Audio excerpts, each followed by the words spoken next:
Michael Jackson was one of the most successful recording artists of all time. He had 13 Billboard Hot 100 number one hits, the highest selling album of all time, and won 8 Grammy Awards in one night during the 1984 Grammy Awards, to name a few of his accomplishments. He dined with leaders from foreign countries, traveled the world in multiple world tours, and founded the Heal the World Foundation.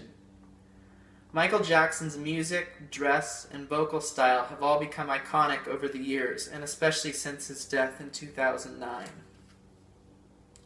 I'd like to tell some stories about Michael Jackson that I think you will all find entertaining as we remember him on this day. My favorite interview I watched of Michael Jackson was when he was with Oprah Winfrey. Oprah came over for a special visit to the Neverland Ranch where Michael Jackson was living, and conducted an interview in the privacy of Michael Jackson's home. I found it interesting that Michael was such a private man and that he required her to come over to his house rather than come onto her show. My favorite part of the interview is when she asked him to sing one of his songs off of the then new Dangerous album. He shyly agrees to sing one of his songs and then sings his then new hit, Who Is It, in a cappella style. I enjoyed listening to his a cappella singing, beatboxing, and iconic vocal style that he implements throughout all of his songs. Oprah was just sitting right nearby Michael Jackson, grooving out to the beat of the music. It was quite a funny scene to behold. I think it was very generous of Michael Jackson to show Oprah and the TV cameras around his house and the amusement park to see all of his private living and recreation space. The remainder of the interview involved a lot of this. That was my favorite Michael Jackson interview. It was very personal and true.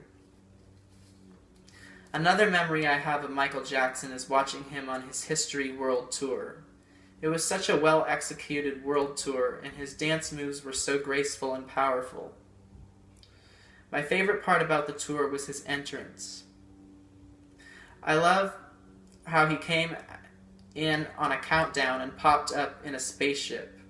Whoever was in charge of this creative direction on that tour must have been very creative because that was super entertaining.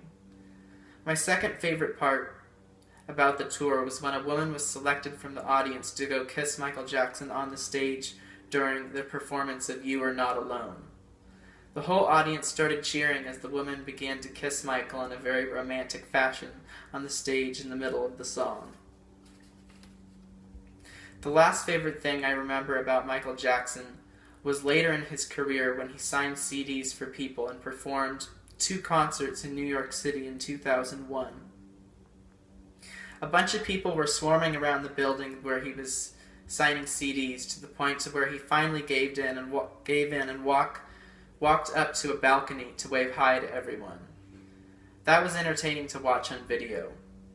He also delivered a hell of a good performance for his age. He danced and sang with younger artists like Usher and Britney Spears, and he paid tribute to the songs earlier in his career. The performance was great, but it was unfortunate that the events of 9/11 followed just the day after his last concert. Luckily, Michael Jackson was safe, despite still being in New York City. Michael Jackson was one of the most successful figures of all time in music. His success led him all over the globe, and he sold millions upon millions of copies of music throughout his lifetime. He is rightfully considered the king of pop, and has a star on the Hollywood Walk of Fame. His album Thriller is the highest-selling album of all time in the world. It is an understatement for me to say that we should never forget Michael Jackson. His musical and philanthropic legacies still live on today, and we should remember him for the talented artist and human being that he was.